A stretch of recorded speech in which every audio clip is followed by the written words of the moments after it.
सभी साथियों को नमस्कार। साथियों, उज्ज्वल हरियाणा कुरुक्षेत्र भूमि न्यूज़ में आपका स्वागत है। आज उज्ज्वल हरियाणा कुरुक्षेत्र भूमि न्यूज़ आपको लेकर पहुंचा है जिला अम्बाला, हल्का मुलाना के गांव सिवन माजरा में। और आज हमारे साथ भावी सरपंच पद के प्रत्याशी मौजूद हैं श्री धर्म सिंह जी। इनसे जानकारी लेंगे कि इनका जो राजनीतिक उद्देश्य है वो क्या है, क्या सोच सौगात लेकर अपने ग्रामवासियों के लिए ये मैदान में आए हैं और क्या क्या गांव की समस्याएं आज तक रही हैं, समस्याओं का निवारण धर्म सिंह जी किस प्रकार से करने वाले हैं। तो खास मुलाकात में हमारे धर्म सिंह जी हैं, तो जानकारी लेंगे। सर नमस्कार। नमस्कार सर। सर आपका स्वागत है।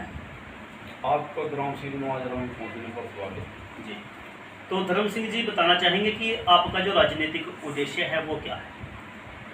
हमारा राजनीतिक उद्देश्य है गाँव की सेवा करना जी। गाँव के समाज सेवा करना, गाँव के युवाओं के प्रति साथ करना, उनको कार्यक्रम में नौकरी के लिए, रोजगार के लिए, खेल कूद के लिए हमारा मेन मकसद ये है जी। उसके अलावा हमारे ग्राम सिवन माजरा में पानी की निकासी की बहुत दिक्कत है जी। हमने पहले भी इसके लिए कई बार बात उठाई है, लेकिन जैसे ही हमें ग्राम सिवन माजरा वाले किसी लायक समझेंगे और बनाएंगे तो सबसे पहले हम ग्राम सिवन माजरा में पानी की निकासी का ही मुद्दा लेके आगे चलेंगे और उसी को ही पहले बनाएंगे।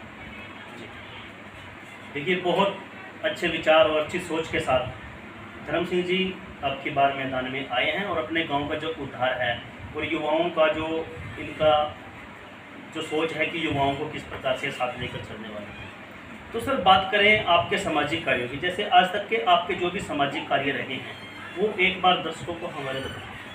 हमने ग्राम सिवन माजरा में बढ़ चढ़ कर सामाजिक कार्य में काम किया है जी। चाहे किसी प्रकार का भी कार्य है, अगर हमें किसी ने सहयोग के लिए बुलाया तो उसके साथ लगे हैं, किया है। हमने ग्राम सिवन माजरा में बहुत तूफान, जैसे हम पीछे भगवती जागरण करवाया करते थे जी। उसके लिए हम बहुत उत्साहित रहते थे और हर साल करवाते थे। लेकिन किसी कारणवश वो नहीं अब दोबारा हो सका, लेकिन अगर आगे कोई महामारी ने समा दिया तो जरूर करवाएंगे जी। रही किसी की शादी है या कोई किसी भी प्रकार के लिए हमें किसी ने भी मदद के लिए कहा तो हम उनके साथ करेंगे जी। किसी भी प्रकार की समाज सेवा गाँव के अंदर कहीं भी। तो सर बात करें आपके गांव सिवन माजरा की, तो सिवन माजरा में आज तक क्या क्या समस्याएं रही हैं जो आज तक जो के तुम खड़ी हुई हैं और उनका निवारण आज तक क्यों नहीं हो पाया। ग्राम सिवन माजरा में पंचायतें बड़ी, पंचायतों अपने हिसाब से सभी कार्य करती हैं और करती आ रही हैं जी। लेकिन कुछ कार्य ऐसे होते हैं जो किसी कारणवश पार्टीबाजी की वजह से या किसी मेहनत ना करने की वजह से रुक जाते हैं। जैसा कि हमारे पानी की निकासी है, पानी की निकासी है, कुछ हमारे यहाँ पे बाउंड्री वाल जोड़ है, पानी के छप्पड़ हैं, उनकी बाउंड्री वाल टूटी हुई है, उनमें फिरने का कुछ ऐसा कार्य है हमारा जो बीच में रुका हुआ है अभी। वो अगर उसमें मिट्टी पड़ेगी और ऊपर बन जाएगा तो गाँव के चारों तरफ से फिरने की बहुत अच्छी तरह से घूम जाएगी। हमारा मेन काम यही है कि 2-4 काम ऐसे हैं जो गाँव के अंदर रुके हुए हैं और उन्हीं कार्यों को सबसे पहले लेके हम चलें। तो सर बात करें महिलाओं के विकास की, तो महिलाओं के विकास के लिए आपकी क्या नई सोच है। और बात करें जैसे महिलाओं और बेटियों के विकास की, जैसे अभी आपने बताया है कि युवाओं के साथ आपकी बहुत अच्छी रुचि है और युवाओं को साथ आप लेकर चले हैं, तो साथ में महिलाएं भी हैं, बेटियां भी हैं, तो उनका किस प्रकार से आप उद्धार करने वाले। हमारे यहाँ पे सबसे पहले तो ये है कि हमारे यहाँ पे पहले स्कूल था 5वीं तक, तो बेटियाँ 5वीं तक ही पढ़ती थी, उसके बाद उसको 8वीं तक करवाया, 8वीं तक होने के बाद वो 10वीं तक हो गया। अब हमारी जो आगे की सोच है, हम उसको senior secondary, girls senior secondary school बनवाने के उद्देश्य में है, जिसकी गर्ल्स सीनियर सेकेंडरी स्कूल बनाया जाए ताकि हमारी बेटियाँ पढ़ने के बाद वो रोज़गार की तरफ बढ़े और उनका सहयोग हो खेल में, कूद में, नौकरी में, सभी भी। तो इसलिए हमने सबसे पहले ये पहले भी मुद्दा उठाया था, अब भी उठा। तो सर शिक्षा स्तर के की अगर बात करें तो लॉकडाउन के दौरान आज जो शिक्षा का जो स्तर है वो बहुत ही नीचे स्तर पर जा चुका है। तो शिक्षा स्तर की अगर बात करें तो स्कूल कितने तक का है गांव में और उसके बाद जो बच्चे हैं वो कहाँ पर जाते हैं। ऐसा है, लॉकडाउन के अंदर परिस्थितियाँ ही ऐसी हो गई थी कि सभी स्कूलों में ही ये दिक्कत थी जी। लेकिन लॉकडाउन के बाद अभी बच्चे जो हैं वो घर पे ही पढ़ रहे हैं जी। जैसे किसी के घर बैठ गए पढ़ गए, लेकिन स्कूल में तो ऑनलाइन क्लासेस लगवा रहे हैं जी। ठीक है जी। उसके बाद अब हरियाणा सरकार ने कर दिया है घोषित 1 सितंबर से 4वीं और 5वीं क्लास की भी स्कूल खुलेंगे ठीक है। स्कूल कितना तक का है। यहाँ पे 10वीं तक है। उसके बाद बच्चे कहाँ जाते हैं। हमारे यहाँ दोआ बराड़ अधवा और बरवा।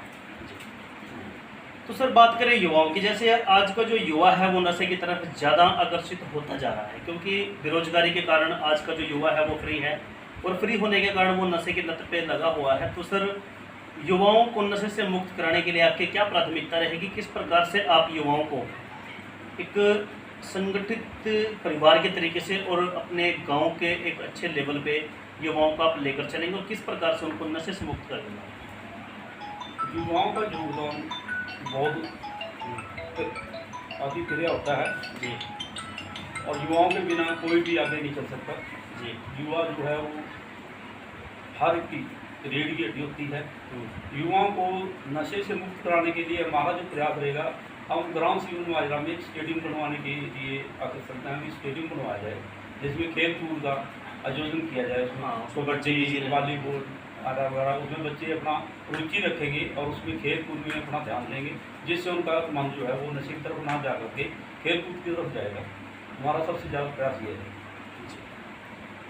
तो सर बात करें गांव के विकास की, तो किस प्रकार से अपने गांव का चहुमुखी विकास आप करना चाहते हैं, और अपने गांव को एक मिनी चंडीगढ़ की तर्ज पर किस प्रकार से हरियाणा में नंबर 1 पर लेकर आएंगे? ग्राम सिविल माजरा के अंदर स्वच्छता हमारी बहुत अच्छी है, गलियाँ बहुत अच्छी हैं, परंतु फिर भी हमारा जो मकसद है मेन ग्राम सिविल माजरा को अच्छी स्तर से ऊंचे हाई लेवल पे ले जाना, उसकी स्वच्छता को देखना, उसकी गलियाँ नालियाँ जी आम सभी प्रकार की कोई भी दिक्कत है सरकार से मांग करके हम उसी प्रकार से, सरकार चाहे कोई भी आ जाए, चाहे कोई भी सरकार हो, जो भी मौका का मौजूदा सरपंच है पंच है जो भी है वो सरकार से डिमांड करेगा तो सरकार उसके लिए अग्रसर होगी, काम करने के लिए देगी।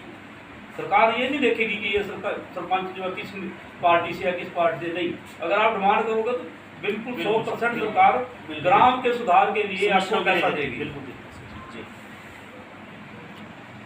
तो बहुत अच्छे विचार हैं सर आपके। तो साथ सर जैसे आज हमारे चैनल के माध्यम से अपने ग्राम की जनता से आप किस प्रकार की अपील करना चाहेंगे? जैसे कि पर्व नज़दीक है, जैसे भी जन्माष्टमी का जो पर्व है वो नज़दीक है, और अन्य अभी त्यौहार हैं वो अभी पेंडिंग है, तो किस प्रकार की एक अच्छी सोच के साथ एक अच्छे दिशा निर्देश आप अपने ग्रामवासियों को देना चाहेंगे?